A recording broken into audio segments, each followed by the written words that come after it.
Hi everyone, my name is Tania and today I am sharing my overview of Altenew's fine liner pens. Stay tuned.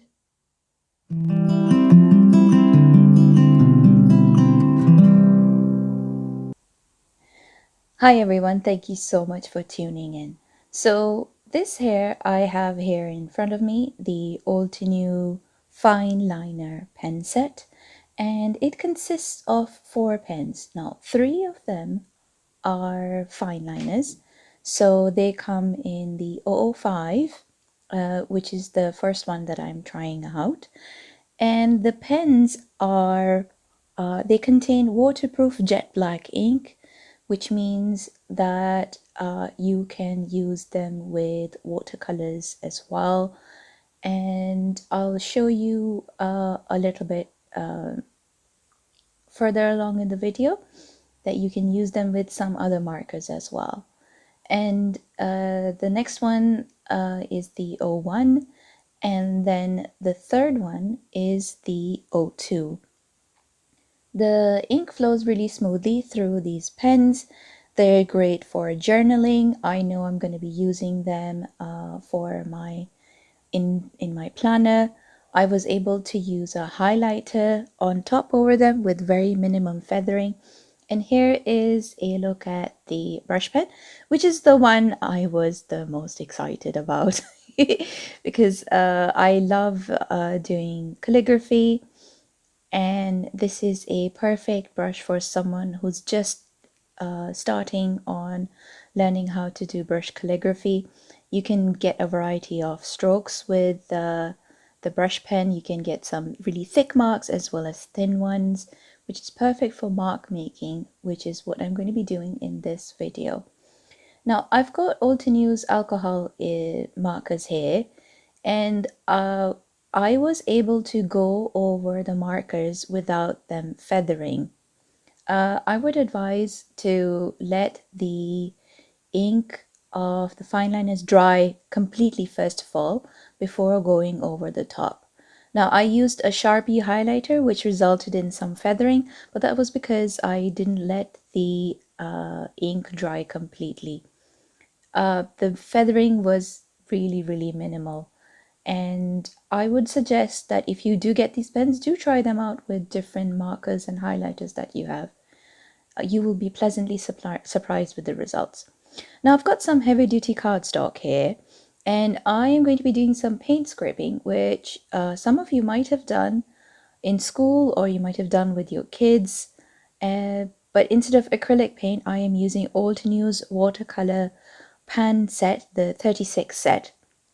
And what I'm doing is I'm liberally loading up my brush with some water and really getting that ink to react, and just spreading it around on my thick cardstock, and then scraping it with an old key card, or you can use an old credit card, an old gift card. I find that they're really good for great mark making. And I'm going to be making an art journal page and an art card and a tag with this big piece of cardstock. Now this is a technique.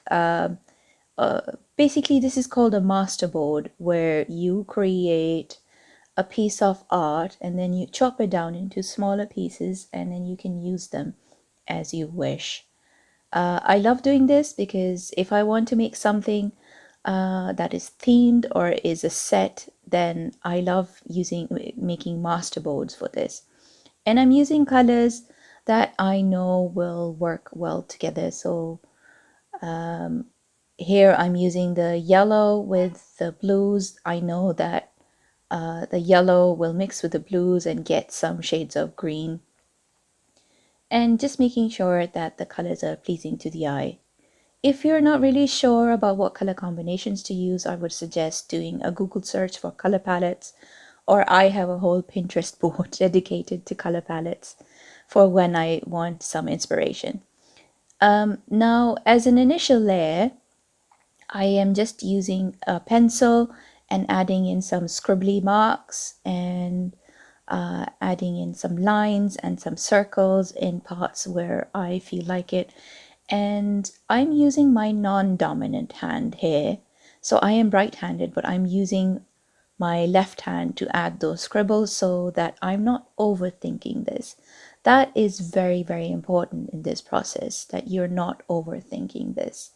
So today's project is about letting your intuition lead you where you want to place your marks. And I'm using the Modern Circle stencil and the variety of the fine liner pens, and just scribbling through them. So if you're not really confident about drawing, you can use your stencils to add some doodles on to your projects. And also what I love about these pens is because they are so fine and they come in a variety of thicknesses, if I've made any mistakes, I can just quickly go in with one of the pens and fix any errors.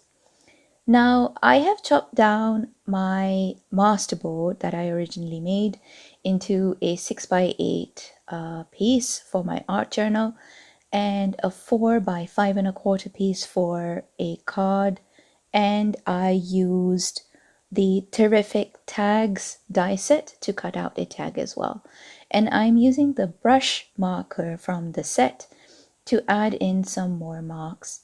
You can add whatever marks resonate with you. You can add hearts or stars or triangles. I often love using cross marks as well. And on top of that, I am using the Leaf Drops stencil and applying some embossing paste in places, just overlapping some of the elements here and there.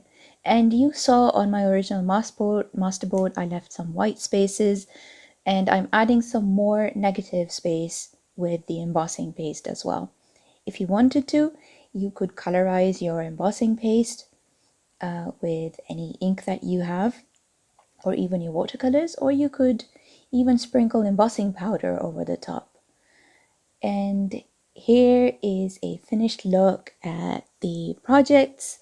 I put my cardstock panel on top of a blank card, and I added some ribbon to my tag as well. I hope that you enjoyed this video, and please do let me know what you thought of this video and if you've ever tried any mixed media techniques before.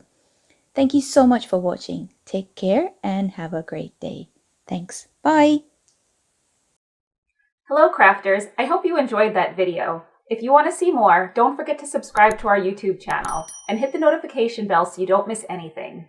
Thanks for watching.